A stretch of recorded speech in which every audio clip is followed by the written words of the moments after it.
Hello दोस्तों, स्वागत है आपका स्पार्क कोचिंग सेंटर में। तो गाइस, आज की वीडियो में हम पढ़ने वाले हैं क्लास 11th की पॉलिटिकल साइंस, जिसका चैप्टर नंबर है आपका 5 और पाठ का नाम है अधिकार।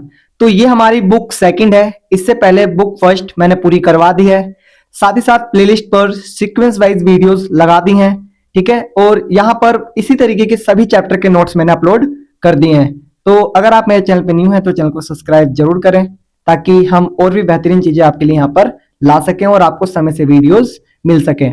और गाइज, यहाँ पर सिर्फ पॉलिटिकल साइंस नहीं, आपको history, geography, Hindi, English, physical education, home science, economics, sociology, सभी सब्जेक्ट्स के नोट्स मिल जाएंगे। ठीक है, तो आप इस चैनल को सब्सक्राइब कर रख सकते हैं लॉन्ग टाइम के लिए, बिकॉज अभी तो आप 11th में हैं, बट आप 12th में भी जाएंगे, तो आपका हम पूरा सपोर्ट करेंगे 12th में भी। ठीक है, तो ये अभी पार्ट 1 है। पार्ट 2 इसका बहुत जल्दी हम अपलोड कर देंगे।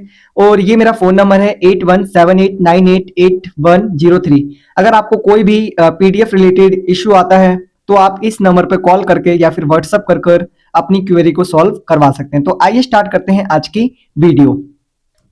तो देखिए, जो बच्चे हमारे साथ शुरू से जुड़े हुए हैं उनको पता है, सबसे पहले मैं महत्वपूर्ण जानकारी करवाता हूं, और इसमें मैं वो सारी चीजें करवाता हूं जो पूरी बुक में दी हुई है, और कहीं ना कहीं पेपर में एक एक मार्क्स का वो पूछा जा सकता है। तो आइए सबसे पहले देखते हैं महत्वपूर्ण जानकारी।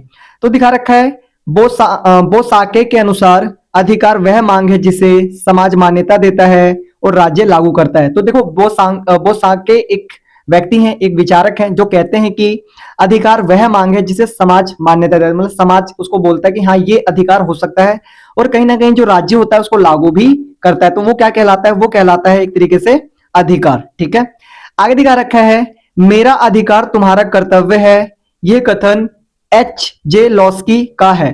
देखो, मेरा अधिकार तुम्हारा कर्तव्य है। ठीक है, तो ये किसके द्वारा कहा गया है? ये कहा गया है H.J. लॉस्की के द्वारा। ठीक है, पेपर में क्वेश्चन कई बार पूछा गया है एक एक मार्क्स में, तो आप अच्छे से इन क्वेश्चंस को प्रिपेयर कर लीजिए, क्योंकि यहीं से आपके क्वेश्चन बनेंगे पेपर में। ठीक है, नेक्स्ट दिखा रखा है, लोक और रूसो प्राकृतिक अधिकारों के समर्थक थे। जो देखो, दो विचारक हैं, जिन एक का नाम है लोक और दूसरे का नाम है रूसो। ये दोनों क्या है? प्राकृतिक अधिकारों के क्या है? समर्थक है। मतलब ये क्या करते हैं? प्राकृतिक अधिकारों को समर्थन प्रदान करते हैं। ठीक है, नेक्स्ट दिखा रखा है, मत का अधिकार, चुनाव लड़ने का अधिकार, राजनीतिक दल बनाने का अधिकार, सरकार का विरोध करने का अधिकार, ये सभी राजनीतिक अधिकार हैं। देखो, जितनी भी चीजें हमने यहाँ पर पढ़ी ना, लाइक मत का अधिकार, चुनाव का अधिकार, राजनीतिक दल बनाने का अधिकार, ये सारे क्या है? राजनीतिक अधिकार है।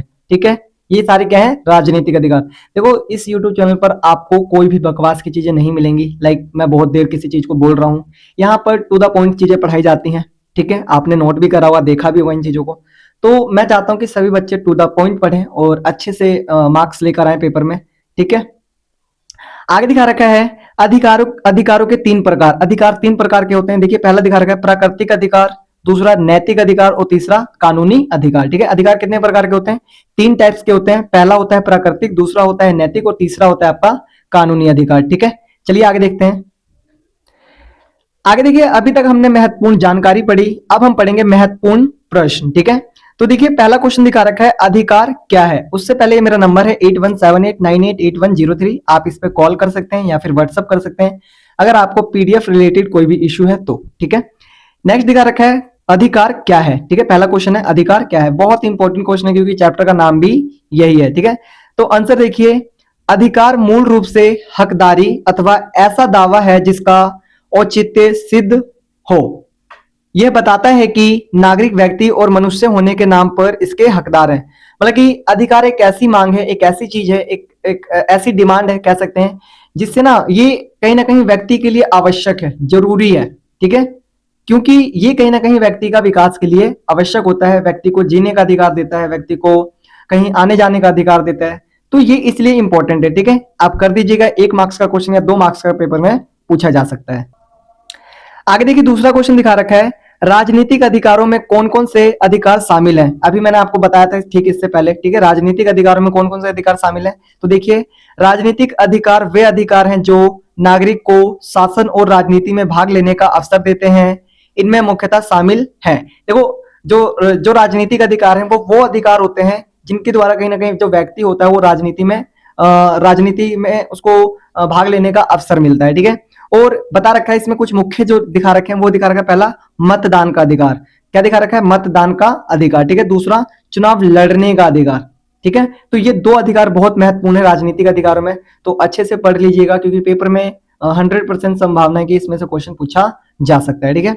आगे देखिए, अधिकारों की सुरक्षा के दो उपाय सुझाइए। देखो अधिकारों को सुरक्षा कैसे मिल सकती है, कैसे दी जा सकती है, उसके कोई दो आपको उपाय बताने हैं। तो देखिए पहला दिखा रखा है, न्यायालय नागरिकों के अधिकार का संरक्षण करते हैं। यदि किसी व्यक्ति का अधिकार उल्लंघित होता है तो वह अदालत में जाकर न्याय प्राप्त कर सकता है। देखो सबसे पहले जो न्यायालय है, न्यायालय क्या करता है, अधिकारों की सुरक्षा करता है। अगर कोई व्यक्ति इनकेस किसी के अधिकारों का हनन भी करता है तो क्या करता है, न्यायालय उसको न्याय प्राप्त करवाता है। दूसरा दिखा रखा है, संविधान न्यायपालिका को अधिकार देता है कि वह असंवैधानिक कानूनों या सरकारी कार्यों की को रद्द कर सके। मतलब देखो जो संविधान है न्यायपालिका को ये भी सब शक्ति प्रदान करता है कि कोई असंवैधानिक कानून या फिर कोई सरकारी कार्य है वो उसको रद्द भी करवा सकते हैं, ठीक है। साथ ही नागरिक संवैधानिक उपचारों के माध्यम से अपने अधिकारों की सुरक्षा के प्रमुख उपाय हैं। और नागरिकों के पास क्या है, नागरिकों के पास है आपका संवैधानिक उपचारों का अधिकार। आपने पढ़े होंगे जो मौलिक अधिकार मैंने पढ़ाया था, एक चैप्टर था, सेकंड चैप्टर फर्स्ट बुक का, ठीक है। अगर नहीं पढ़ा तो प्लेलिस्ट बनी हुई है, इसी में जाके देख लीजिए एक बार, आपको मिल जाएगा। तो उस चैप्टर को पढ़ लेंगे तो ये बहुत इजीली क्लियर हो जाएगा। तो यहाँ पर बता रखा है कि इन व्यक्ति को क्या दे रखा है कि संवैधानिक उपचारों का अधिकार। अगर किसी व्यक्ति का ना कोई सा अधिकार हनन होता है तो आप संवैधानिक उपचारों के अधिकार के माध्यम से अपने अधिकार को फिर से वापस प्राप्त कर सकते हैं, ठीक है। आगे देखिए बता रखा है क्वेश्चन फोर्थ, नागरिक के राज्य के प्रति किन्हीं दो कर्तव्यों को लिखिए। अब देखो कोई भी नागरिक है, ठीक है, कोई भी नागरिक, लाइक मैं भी हूं, आप इंडिया में रह रहे हैं, आप कहीं भी रह रहे हैं, तो हम तो इंडिया की बात करेंगे बिकॉज क्योंकि इंडिया के लोग इसको देख रहे होंगे, पढ़ रहे होंगे, ठीक है। तो बता रखा है कि नागरिक के रूप में हमारे दो कर्तव्य कौन से हैं। चलिए देखते हैं। पहला, नागरिकों का कर्तव्य है कि वे संविधान, राष्ट्रीय ध्वज और राष्ट्रीय गान का सम्मान करें। सबसे पहला कार्य क्या है कि वो तो एक तो संविधान का और फिर राष्ट्रीय ध्वज और राष्ट्रीय गान का क्या करें, सम्मान करें। दूसरा देखिए, राज्य द्वारा बनाए गए सभी कानूनों और नियमों का पालन करना हर नागरिक का मूल कर्तव्य है। अब देखो जो राज्य ने कानून बनाए हैं ना उनका पालन करना, ठीक है, हर नागरिक का क्या है, मूल कर्तव्य, मतलब कि मानना ही पड़ेगा, तभी तो वो नागरिक कहलाएगा ना इसका। अदरवाइज अगर वो नहीं मानेगा तो क्यों कहलाएगा नागरिक। नागरिक कहलाने का रीजन तो है कि वो मान रहा है, बातों को मान रहा है, ठीक है। आगे देखिए बता रखा है क्वेश्चन 5, एक नागरिक को कौन कौन से आर्थिक अधिकार प्राप्त हैं। जो एक नागरिक होता है उसे कौन कौन से आर्थिक अधिकार प्राप्त होते हैं, आइए देख लेते हैं। दिखा रखा है आंसर फर्स्ट, नागरिक को कानूनी रूप से संपत्ति खरीद बिक्री कर सकता है। मतलब जो नागरिक क्या कर सकता है कि नागरिक अपनी संपत्ति को खरीद सकता है और बेच सकता है, ठीक है। दूसरा, नागरिक अपनी इच्छा के अनुसार कोई भी वैध व्यवसाय, पेशा या रोजगार चुन सकता है। मतलब नागरिक अपनी मर्जी से कोई सा भी कार्य कर सकता है जिससे उसको अर्निंग मिल रही है, ठीक है। आगे दिखा रखा है क्वेश्चन नंबर 6 आपका, अधिकार तथा कर्तव्य परस्पर संबंधित है, इसका क्या अर्थ है। देखो बता रखा है कि जो अधिकार है और जो कर्तव्य है दोनों कहीं ना कहीं आपस में जुड़े हुए हैं। आइए समझते हैं कैसे। आंसर दिखा रखा है, कर्तव्यों के बिना अधिकारों का अस्तित्व नहीं हो सकता है तथा प्रत्येक प्रकार के अधिकारों से कोई ना कोई कर्तव्य जुड़ा होता है। अधिकार और कर्तव्य साथ साथ चलते हैं। बता रखे कि ना जो अधिकार जो मिले हैं ना आपको, वो कहीं ना कहीं अधिकार के साथ कर्तव्य जुड़ा हुआ है। जैसे कि मैं बता रहा हूं, जैसे सभी को बोलने का अधिकार है, ठीक है, लेकिन ये भी आपका कर्तव्य बनता है कि किसी को गलत ना बोले, किसी को गाली ना दे, ठीक है। मतलब बोलने का अधिकार तो है, ठीक है, लेकिन किसी को गाली ना दे, ऐसा अपशब्द ना बोले। इसी तरीके से आपको रहने बसने की स्वतंत्रता है, लेकिन ये नहीं कि किसी का घर बना हुआ है आप उसमें जाके रह लेंगे, बस लेंगे, या सरकारी जमीन है वहां पर जाके अपना जो भी टेंट वगैरह डाल देंगे, ठीक है। तो ऐसा भी नहीं कर सकते आप। मतलब कि है अधिकार तो है लेकिन कर्तव्य भी है कुछ के, हमें उसको ही फॉलो करना पड़ेगा, ठीक है। ये मेरा फोन नंबर है 8178988103। अगर आपको कोई भी इश्यू है पीडीएफ रिलेटेड या फिर कुछ भी इश्यू है तो आप मुझे इस पे कॉल कर सकते हैं या फिर व्हाट्सअप कर सकते हैं, ठीक है। अगला क्वेश्चन है क्वेश्चन नंबर 7वां, अधिकारों की परिभाषा दीजिए। अधिकारों की परिभाषा देनी है, ठीक है, और जो विचारक है उनके अनुसार देनी है। तो आइए देखते हैं।